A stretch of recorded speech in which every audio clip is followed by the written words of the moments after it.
बहुत समय पहले की बात है। माधवपुर गांव के बीचों बीच एक पुराना बड़ा घर खड़ा था। ऊंची ऊंची दीवारें, पक्की छत, पर अंदर का माहौल उतना ही टूटा हुआ। बाहर से यह घर दूसरों को खुशहाल लगता, लेकिन जो भी दरवाजे के भीतर कदम रखता उसे हर वक्त झगड़े की आवाज सुनाई देती। यह घर था राम निवास का। राम निवास मेहनती किसान था। सुबह सूरज उगने से पहले खेतों में काम करने निकल जाता और देर शाम लौटता, मगर घर लौटते ही उसे चैन नहीं मिलता। वजह थी उसकी माँ गोमती देवी और उसकी पत्नी गौरी। गोमती गांव की जानी मानी औरत थी। लोग उन्हें झगड़ालू सास के नाम से जानते थे। दूसरी तरफ गौरी, जिसका रंग सांवला था, उसे लोग काली बहू कहकर चिढ़ाते, लेकिन उसका दिल साफ था। मेहनती थी, सबका सम्मान करती थी। फिर भी सास बहू का रिश्ता ऐसा था जैसे आग और पानी।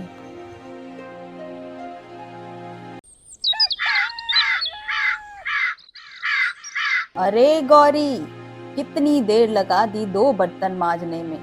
दिन भर बस बैठी ही रहती है। हाथ पांव टूट गए हैं क्या?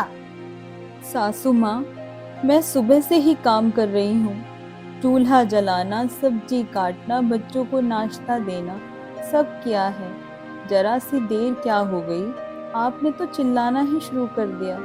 मैं भी तो एक इंसान ही हूँ ना। अरे तू बहाना बनाना अच्छी तरह जानती है। हमारे जमाने की बहुएं तो सूरज निकलने से पहले ही सारा घर का काम निपटा देती थी, और तुझे तो सिर्फ सजना संवरना ही आता है। इतनी काली होने के बाद भी पता नहीं गौरी होती तो और क्या करती। जब से ये काली कलूटी हमारे घर में आई है ना, हमारे घर से झगड़ा ही होता रहता है हमेशा। झगड़े की आवाज पूरे मोहल्ले तक पहुंच जाती। बच्चे हंसते, औरतें कानाफूसी करती और मर्द सिर हिलाकर कहते, ये घर तो रणभूमि बना रहता है। अरे सुन रे, काली बहू और झगड़ालू सास का तमाशा फिर से शुरू हो गया। अब तो दिन अधूरा अधूरा लगता है जब तक इनका झगड़ा ना सुन ले। गौरी ताने सुनकर चुप हो जाती, लेकिन भीतर ही भीतर टूटने लगती। वह सोचती है, क्या सच में मैं इतनी बुरी हूँ? कोई मुझे क्यों नहीं अपनाता? राम निवास कई बार बीच बचाव करता, पर उसका बस नहीं चलता। माँ गौरी, तुम दोनों हर वक्त लड़ाई करती रहती हो, जरा शांति से भी रह लिया करो। मैं खेत में पसीना बहा कर आता हूँ, सोचता हूँ घर चलकर थोड़ा सा आराम कर लूँ। आराम क्या करूँ, यहाँ पर तो सिर दर्द ही मिल जाता है। मैं कभी कभी सोचता हूँ मैं घर पर ही क्यों आता हूँ, खेत में ही रह लेता। खेत में तो तुम दोनों का लड़ाई झगड़ा तो सुनने को नहीं मिलता। बेटा तू चुप रह। औरतों के झगड़े में मर्दों को बोलने की जरूरत नहीं है। ये हमारे और इस काली कलूटी के बीच की बात है। भगवान जाने कहां से आ गई है हमारे घर में इतनी काली बहू। नहीं जी, आप भी सुनिए। कब तक मैं झूठे इल्जाम झेलती रहूं? क्या बिगाड़ा है मैंने किसी का? हाँ, मैं मानती हूँ कि मैं काली हूँ, लेकिन इसमें मेरी क्या गलती है? माँ, आप हमेशा मेरे काले रंग का मजाक उड़ाती रहती हैं। धीरे धीरे झगड़े गहरे होने लगे। गांव के लोग भी तंग आ गए। आखिरकार एक दिन पंचायत बुलाई गई। गांव के चौपाल पर सब जमा हुए। बीच में बैठा था पंच वृद्ध बाबा, जिनकी बात गांव का हर व्यक्ति मानता था। ओ गोमती और गौरी, तुम दोनों का ये लड़ाई का तमाशा आखिर कब तक चलेगा? पूरा मोहल्ला क्या, पूरा गांव परेशान है तुम दोनों के तमाशे से। और गोमती, तू भी ध्यान से सुन ले, जितना तेरा हक है घर पे, उतना बहू का भी हो चुका है। तुम दोनों अपना जीवन मिलजुल कर व्यतीत करो और पूरे गांव वालों को भी शांति से रहने दो। यही पंचायत का आखिरी फैसला है। बाबा जी, ये बहू मुझे जवाब देती रहती है, मुझसे ऊपर होके बोलती है, मेरी हुकूमत भी नहीं मानती, बस दिन भर सस्ती सवरती रहती है। इतनी काली होने के बाद भी कोई काम धाम तो कुछ करती नहीं है, बस लड़ाई करने को कह दो इसे। माँ जी, आप सही सही बताइए, मैं कब आपको जवाब देती हूँ? मैं तो सिर्फ अपनी इज्जत बचाती हूँ। अगर मैं चुप भी रहूं तो लोग यही कहेंगे ना कि मैं निकम्मी हूँ। पंचायत ने समझाया, मगर गोमती के कान पर जू तक न रेंगी। उस रात गोरी देर तक आंगन में बैठी रही। आसमान की तरफ देखते हुए उसने सोचा, काश काश मेरी सास मुझे एक बार बेटी की तरह देख ले, बेटी की तरह ही प्यार दुलार कर ले। आखिर क्या मैं इतनी बुरी हूँ? बस मेरा रंग ही तो सांवला है। मैं माँ जी की हर एक बात मानती हूँ। इतना सब कुछ बोलती हैं वो मेरे बारे में, मैं कभी भी जवाब नहीं देती हूँ। फिर भी मुझ पर हमेशा चिल्लाती रहती हैं।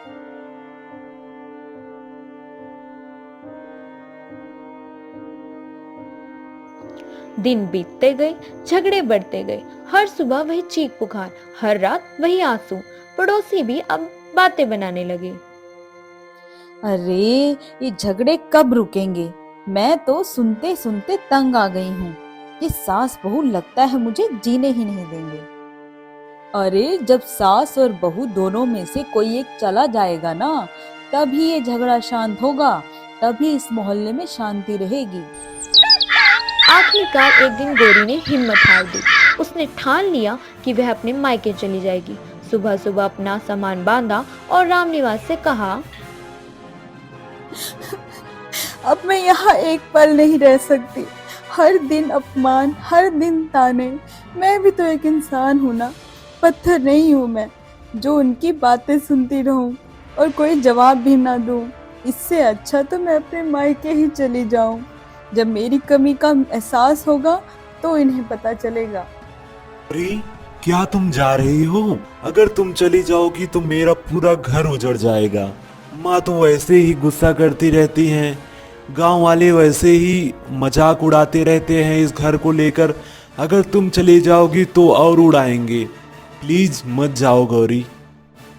तो आप ही बताइए, क्या मैं इंसान नहीं?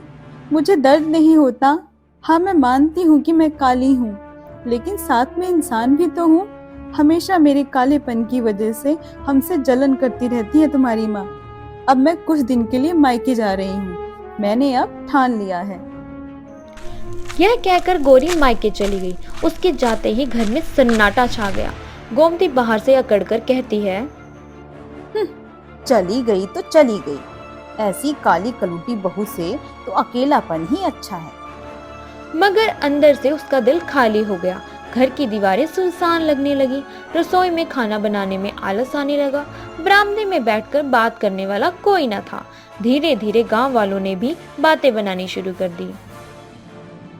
गोमती, तेरी बहू तो चली गई, अब तू अकेले सब कुछ कैसे संभालती है? अरे जा, मुझे उस काली कलूटी की जरूरत ही नहीं है। मुझ में इतना सामर्थ्य है कि मैं अपना काम खुद कर सकती हूँ। और अच्छा हुआ कि वह अपने मायके चली गई। अब घर में ना तो झगड़ा होता है और ना ही किसी बात पे कलेश होता है। लेकिन कहीं न कहीं गोमती के मन में उसकी कमी महसूस हो रही थी, क्योंकि खाना से लेकर सारी चीज गोमती को अकेले करना पड़ता। कुछ दिन के बाद गोमती की अचानक तबीयत बहुत ज्यादा खराब हो जाती, जिसके कारण गोरी को वापस ससुराल आना पड़ता। गोमती बीमार पड़ी थी और गोरी ने जिस तरह उनकी सेवा की, उससे उनका दिल पिघलने लगा था। अब तक उन्होंने बहू को सिर्फ एक नौकरानी की तरह देखा, मगर उस रात पहली बार उन्हें लगा, मैं तो हमेशा इसकी बुराई करती रही हूँ। उसकी काली होने का हमेशा मजाक उड़ाया है, लेकिन आज जब मैं परेशान हूँ, वह एक बेटी से भी बढ़कर हमारी सेवा कर रही है।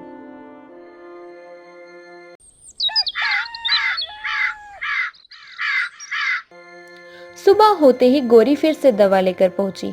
गोमती बिस्तर पर बैठी थी।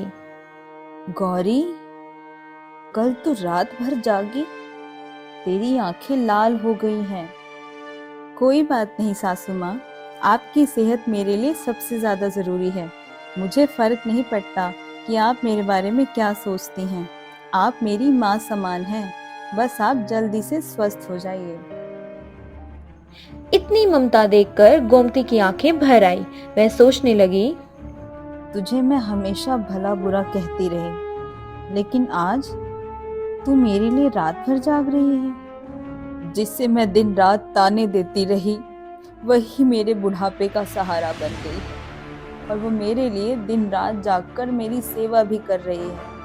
हे भगवान, ऐसी बहू सबको दे। धीरे धीरे गोमती ठीक होने लगी, मगर उनका नजरिया अब बदल चुका था। पहले जहां वे गौरी पर गुस्सा करती थी, अब उसे अपनापन दिखाने लगी और अपनी बेटी की तरह मानने लगी। हाँ माँ जी, आज गलती से सब्जी में नमक थोड़ा ज्यादा हो गया है। कोई बात नहीं गौरी बेटा, आज सब्जी में नमक ज्यादा हो भी गया तो क्या हुआ, हम सब खा लेंगे। सासू माँ, आप गुस्सा नहीं कर रही? गुस्से से पेट भरता है क्या? वैसे भी तेरे हाथ के बने खाने से मैं ठीक हो पाई हूँ। तेरे हाथ का खाना ही असली दवा है मेरे लिए। यह सुनकर गौरी की आंखों में खुशी के आंसू आ गए। उसने मन ही मन भगवान को धन्यवाद दिया।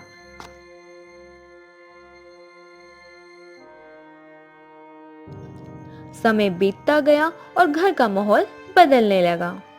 माँ, गौरी, तुम दोनों की वजह से अब सच में लग रहा है कि ये घर नहीं स्वर्ग है।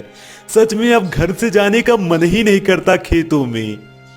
बेटा, सच कहूँ तो ये सब तेरी गौरी की वजह से ही हुआ है।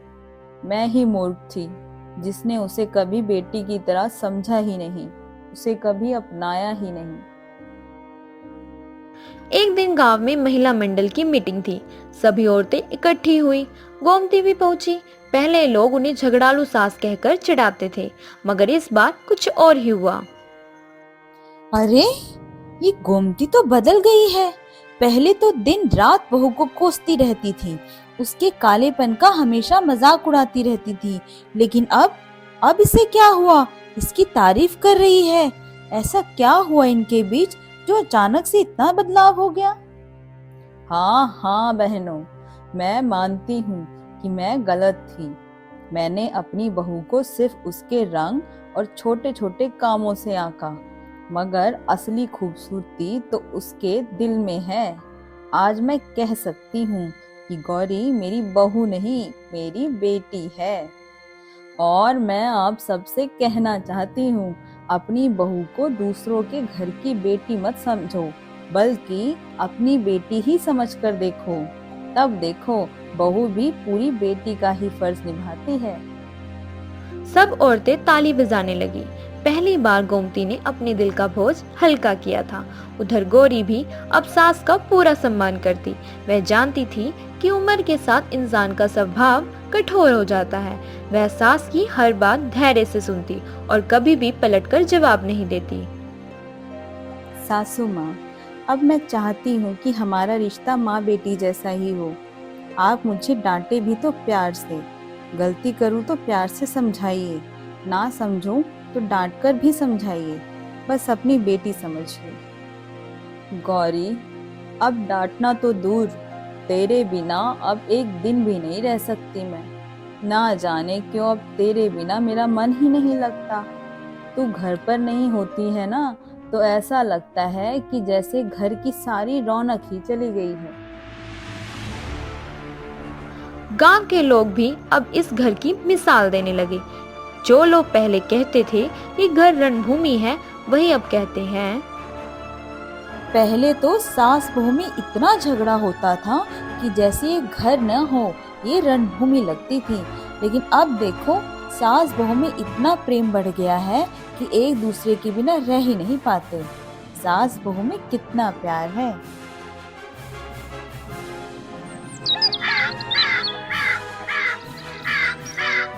एक दिन पड़ोस की औरतें सलाह लेने आई। गोमती बहन, मेरे भी पास एक बहू है, क्या करूं? कभी कभी झगड़ा हो जाता है, समझ में नहीं आ रहा है क्या करूं। अब तुम ही बताओ। बहनों, याद रखना, बहू कभी बाहर से आई दुश्मन नहीं होती। अगर उसे बेटी की तरह अपनाओगे तो तुम्हें भी अपनी माँ की तरह ही समझकर सेवा करेगी। झगड़ा करने से सिर्फ घर उजड़ता है, प्यार करने से घर बसता है। पहले तो मुझे ही देख लो। मैंने अपनी बेटी समान बहू से रोज झगड़ा किया, रोज कालेपन का मजाक उड़ाया करती थी, लेकिन देखो आज जब मैं उसे अपनी बेटी मानना शुरू कर दिया है तो वह भी मुझे अपनी माँ से बढ़कर मानना शुरू कर दिया है। ये बातें सुनकर सबकी आंखें खुल गई। ये सब भगवान की कृपा है और मैं शायद पिछले जन्म में कुछ अच्छे कर्म किए होंगे जो मुझे माँ से भी बढ़कर सासू माँ मिली है। नहीं नहीं, ये तेरी सहनशीलता की जीत है। अगर तू शुरू से ही गुस्से में जवाब देती रहती तो शायद हमारा रिश्ता कभी नहीं सुधरता।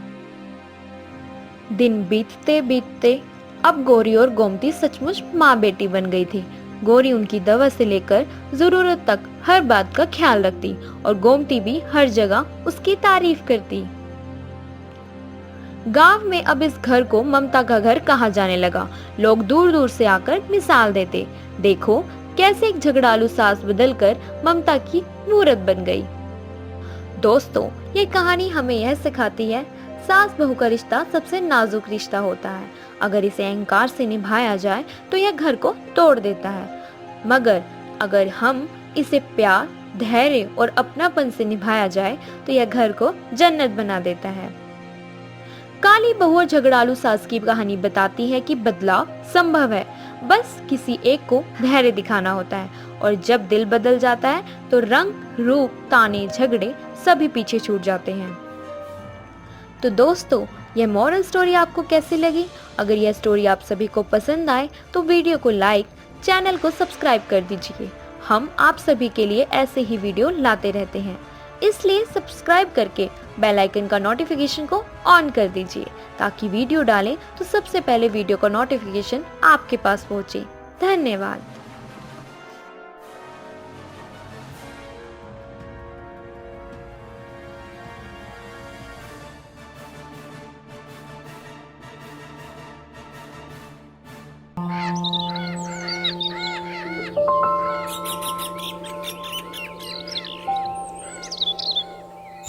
बहुत समय पहले की बात है। बलियापुर गांव में एक छोटी सी झोपड़ी में एक बूढ़ी माँ रहती थी, जिनके बच्चे उन्हें अकेला छोड़कर शहर चले गए थे। बेचारी बूढ़ी माँ का जीवन बहुत ही गरीबी में गुजर रहा था। वो अपना जीवन यापन करने के लिए समोसा बेचा करती थी। उससे जितना पैसा मिलता था उससे अपना गुजारा करती थी। ले लो ताजा ताजा गरम गरम समोसे। तभी गांव का एक आदमी बूढ़ी माँ के पास आता है और कहता है, समोसे गरम तो है ना? हाँ हाँ, एकदम गरम है। अभी अभी गरम गरम समोसे निकाले हूँ। बताओ कितना खाना है? अरे खाना नहीं है, इस समोसे को घर ले जाना है अपने बेटे के लिए। अरे हाँ, वैसे बेटे से याद आया, तुम्हारे बेटे और बहू शहर गए हैं ना? तुम्हें अकेला छोड़कर वे लोग कब तक आएंगे, कुछ बताया है? अरे अगर उन्हें वापस लौटकर आना ही होता तो हमें अकेला छोड़कर शहर क्यों जाते? आधी तो उम्र गुजर ही गई है, जो थोड़ी बहुत बची है वो भी भगवान के भरोसे कट ही जाएगी। बस भगवान से एक ही प्रार्थना है कि हमारे बच्चे जहाँ भी हों कुशल मंगल से रहें। रामू समोसा लेकर घर की ओर चला जाता है। बूढ़ी माँ को पता था कि उनके बच्चे वापस लौटकर नहीं आएंगे। वह अपना सारा जीवन भगवान को समर्पित कर चुकी थी। प्रातः जाकर नदी से पानी भर कर ले आती, भगवान की पूजा करती और दिन भर समोसे बेचती। इसी प्रकार से बूढ़ी माँ का जीवन कट रहा था। फिर एक दिन बूढ़ी माँ प्रातः सुबह उठकर स्नान करने के लिए पानी भरने नदी के पास चली जाती है। वो जैसे मटकी में पानी भरने लगती है, वैसे ही हे भगवान, ये नदी में से बहते हुए मेरे पास क्या आ रहा है? बूढ़ी माँ देखती है दूर से एक चमकता हुआ मटका नदी में बहते हुए बूढ़ी माँ के पास आ रहा था। बूढ़ी माँ मटके को पकड़कर उसे गौर से देखने लगी। अरे वाह, इतना सुंदर मटका! ये तो बहुत ही चमकदार और सुंदर है, लेकिन ये नदी में क्या कर रहा है? ये तो मुझे पीतल का लग रहा है। खैर, मैं इसमें समोसा रखकर दुकान में बेचूंगी। दादी चमकदार मटका लेकर अपने घर चली जाती है। घर पर पूजा पाठ करके गर्मा गर्म समोसे घर पर ही तैयार करके उसे चमकदार मटके में समोसा रखकर बूढ़ी माँ दुकान के लिए निकल जाती है और दुकान पर समोसा बेचने लगती है। समोसे ले लो, गर्मा गर्म ताजे ताजे समोसे ले लो।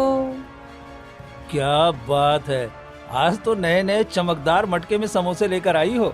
आज तो खाने में मजा ही आ जाएगा। एक काम करो, घर के लिए 5 समोसे पैक कर दो। ठीक है, मैं अभी देती हूँ। बूढ़ी माँ के पास सारे ग्राहक समोसा खरीदने आ जाते हैं और समोसा खरीदने लगते हैं, लेकिन आज बूढ़ी माँ को कुछ अजीब लग रहा था। वे मन में सोचती हैं, आज मैंने ज़्यादा समोसे नहीं बनाए थे, लेकिन इतने सारे ग्राहक समोसे खरीदने आ गए, फिर इस मटके में समोसा कम ही नहीं हो रहा है। आज क्या अजीब बात है। अच्छा, मैं एक काम करती हूँ, मैं इस मटके में से सारा समोसा निकालकर इस बर्तन में रख देती हूँ।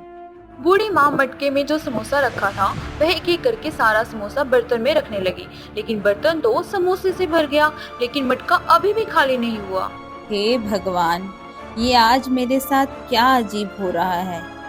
पूरा बर्तन भर गया, लेकिन मटके का समोसा कम होने का नाम ही नहीं ले रहा है। बूढ़ी माँ ने समोसे से भरा मटका पलट दिया। फिर उन्होंने देखा कि मटका पूरा खाली हो गया है। अरे, अब तो मटके का सारा समोसा ही खत्म हो गया है। अच्छा, अब मुझे समझ में आ रहा है, ये तो जादुई मटका है। मैं जितना चाहूँ उतना समोसा निकाल सकती हूँ, और जब मेरी आवश्यकता पूर्ति हो जाए तो मैं मटका पलटकर समोसा निकालना बंद कर सकती हूँ।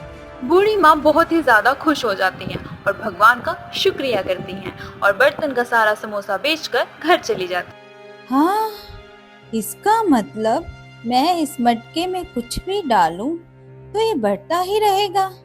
हे भगवान, आपका बहुत बहुत धन्यवाद जो इस लाचारी बेसहारा की मदद की। अब मैं इसकी सहायता से अपने जैसे बेसहारा लोगों की भी मदद कर पाऊंगी।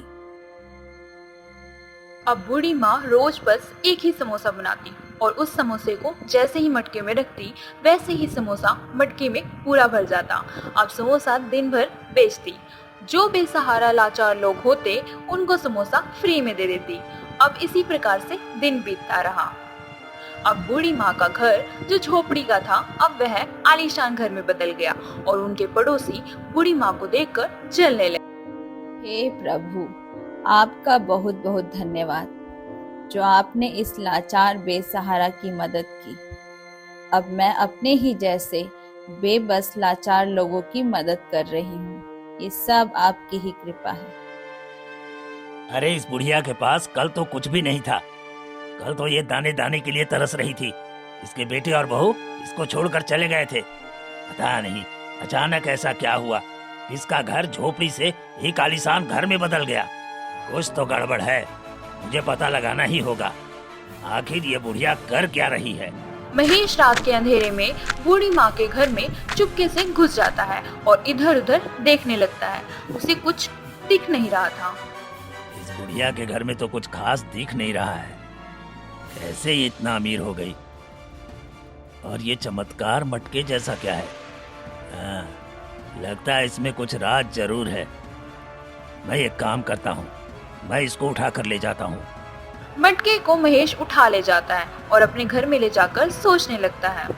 ये मटका मुझे पता नहीं क्यों बहुत अजीब लग रहा है। इस मटके में कुछ खास बात जरूर है, क्योंकि ये मटका बहुत ही चमकदार और अद्भुत लग रहा है। अच्छा, मैं इसमें कुछ रख कर देखता हूँ। महेश अंदर से जाकर थोड़ा सा गेहूं ले आता है और मटके में जैसे ही डालता है वह देखकर हैरान हो जाता है। अरे अरे, ये क्या चमत्कार है। मैंने तो इसमें थोड़ा सा गेहूं डाला था, ये तो पूरा मटका ही भर गया। अरे वाह, आज तो मजा ही आ गया।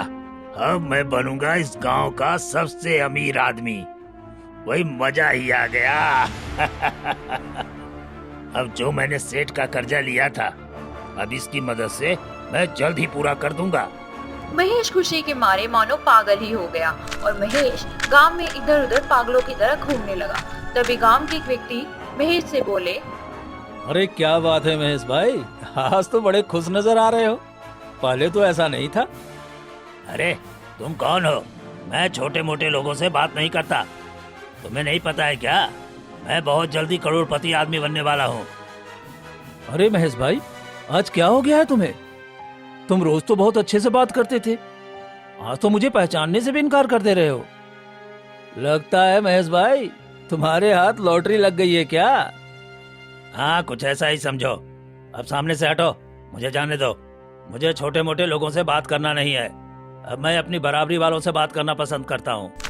यह बोलकर महेश इतराते हुए अपने घर की ओर चला जाता है। महेश सब लोगों को मानो जैसे कीड़े मकोड़ों की तरह समझने लगा। अब महेश जादुई मटके में थोड़ा सा गेहूं डालता और मटका गेहूं से भर जाता तो वो मटका पलट देता।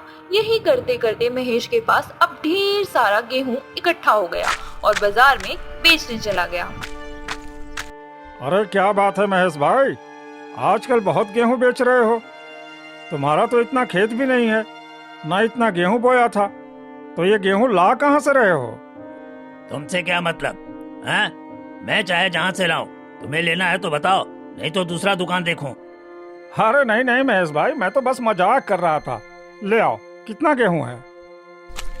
महेश गेहूं बेचकर जाते जाते सोच रहा था, अब मुझे कुछ करना होगा।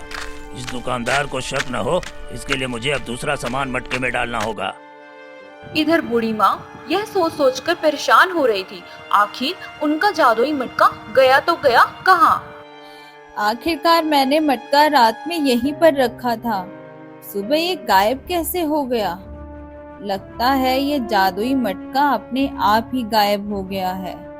मैंने अपना पूरा जीवन यापन करने के लिए पर्याप्त धन इकट्ठा कर लिया है, लेकिन मुझे चिंता बस इस बात की है, जो मेरी तरह बेसहारा लाचार थे, उनकी मदद मैं अब कैसे करूंगी? यह सोचकर बूढ़ी माँ चिंतित हो रही थी।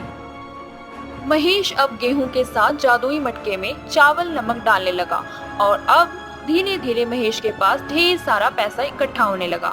अब महेश का जीवन गलत आचरण में पड़ने लगा। वह दिन भर शराब पीता और लोगों को भला बुरा कहने लगा। अरे तुम लोग जीवन भर कीड़े मकोड़े की तरह जीवन बिताओ।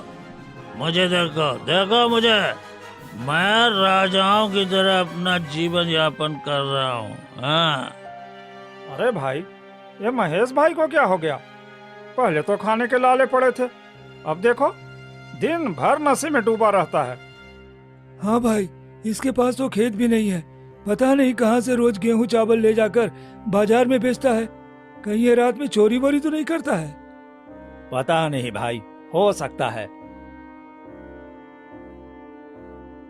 महेश मन में सोचता है, यार रोज गेहूं बेचने जाता हूँ, लोगों को अब धीरे धीरे शक हो रहा है, क्योंकि हमारे पास ना उतनी जमीन है, ना हमने गेहूं धान उगाया। अच्छा, मैं एक काम कर सकता हूँ, क्यों न इसमें पैसा डालूं। हाँ, ये तरकीब ठीक है, मैं ऐसा ही करता हूँ। अब महेश गेहूं चावल की जगह पैसे डालने लगा। पैसा डालते ही मटके में पूरा पैसा ही भर गया। यह देखकर महेश बहुत ही ज्यादा खुश हो जाता है। अरे वाह, ये तो कमाल हो गया। अब न मुझे गेहूं बेचने की चिंता, न चावल बेचने की चिंता, अब पैसे से पैसे बनाएंगे। अरे मजा आ गया। अरे महेश भाई, तूने तो कमाल कर दिया। अच्छा, मैं ये काम करता हूँ, मैंने जो सेठ से पैसे उधार लिए थे उसके पैसे मुंह पर जाकर मारता हूँ। महेश सारा मटका पलटकर सारे पैसे को इकट्ठा करके सेठ के पास जाने लगता है और सेठ के पास पहुंचकर बोलता है, सेठ हीराचंद, ये लो अपने पैसे, जो पैसे तुमने उधार दिए थे, ये लो, तुम्हारे मुंह पर मारता हूँ। मुझे नहीं चाहिए तुम्हारे उधारी के पैसे, समझे? सेठ हीराचंद, अब तुम सेठ नहीं हो, अब मैं तुमसे बड़ा सेठ बन गया हूँ, सेठ महेश। ले पकड़ अपने पैसे सेठ हीराचंद, चल ले। सेठ हीराचंद पैसे को देखता है और देखकर चौंक जाता है, क्योंकि सारे नोट एक ही सीरियल नंबर के थे। महेश, मैं तो तुम्हें बहुत ईमानदार आदमी समझता था, तुम तो जाली नोट भी छापना शुरू कर दिए। रुको, मैं अभी पुलिस को बुलाता हूँ। क्या? जाली नोट? सेठ हीराचंद, कहीं तुम पागल तो नहीं हो गए हो? ये असली है, असली। थोड़ा सा रुक जाओ, अभी पुलिस आकर खुद ब खुद बता देगी कि पागल कौन है। कुछ देर बाद पुलिस आ जाती है। पुलिस नोट को देखती है और सारे नोट का सीरियल नंबर एक ही होता है। इसके बाद पुलिस जाली नोट को अपने हवाले करके महेश को अपने साथ ले जाती है और जेल में बंद कर देती है। और इधर जादुई मटका अपने आप गायब होकर बूढ़ी माँ के घर आ जाता है, जिसे देखकर बूढ़ी माँ खुश हो जाती है। अरे, ये अचानक जादुई मटका कहाँ से प्रकट हो गया? हे भगवान, आपका बहुत बहुत धन्यवाद। और इधर बूढ़ी माँ के बेटे का कुछ सही नहीं चल रहा था। क्या बताऊं, घर पर माँ को अकेला छोड़कर आया हूँ और यहाँ पर ना कोई ढंग का काम मिल रहा है, ना हमारा गुजारा हो पा रहा है। मेरी तो समझ में नहीं आ रहा है, मैं करूं तो क्या करूं। हाँ जी, आप बिल्कुल सही कह रहे हो। पता नहीं क्यों हमारा मन यहाँ लग ही नहीं रहा है। पता नहीं माँ अकेले कैसे अपना जीवन यापन कर रही होंगी। सुनो ना, चलो एक काम करते हैं, चलो हम वापस गांव लौट चलते हैं माँ के पास। वहाँ पर खेती बाड़ी करके अपना जीवन यापन कर लेंगे। हाँ भाग्यवान, तुम ठीक कह रही हो, चलो ऐसा ही करता हूँ। अब फिर जादुई मटके की मदद से बेसहारा लोगों की मदद करने लगी और अपना जीवन यापन करने लगे। कुछ दिन बाद बूढ़ी माँ के बहू बेटे घर वापस आ जाते हैं और कहते हैं, माँ मुझे माफ कर दीजिए। हम दोनों आपको अकेला बेसहारा छोड़कर चले गए थे। वहां पर जाने के बाद ना अच्छे से काम चल रहा था और ना ही हम लोगों का खर्चा पानी चल पा रहा था। इसलिए मैं दोबारा गांव चला आया। कोई बात नहीं बेटा, मैंने तुम्हें माफ किया। मुझे खुशी इस बात की है कि हमारे बहू और बेटे हमारे पास वापस आ गए।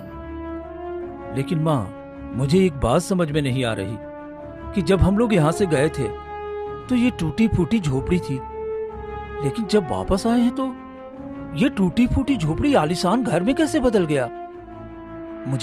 मुझे कुछ समझ में नहीं आ रहा। बेटा, हमारी बात बहुत ही ध्यान से सुनो। बूढ़ी माँ ने सारी बात अपने बेटे को बताई और सब मिलकर गरीबों की मदद करते और अपना जीवन यापन करने लगे। काश मैं ज्यादा लालच नहीं किया होता और थोड़ा थोड़ा गेहूं चावल निकाल कर अपना जीवन यापन किया होता, तो आज मैं इस हाल में नहीं होता। इसलिए कहते हैं लालच बुरी बला है। अगर यह कहानी आप सभी को पसंद आए तो वीडियो को लाइक और चैनल को सब्सक्राइब करना और एक प्यारा सा कमेंट करना ना भूलिए। ऐसी वीडियो हम आप सभी के लिए लाते रहते हैं और हमारा वीडियो सबसे पहले देखने के लिए आप बेल आइकन को ऑन कर दीजिए ताकि हमारा वीडियो सबसे पहले आपके पास पहुंचे। धन्यवाद।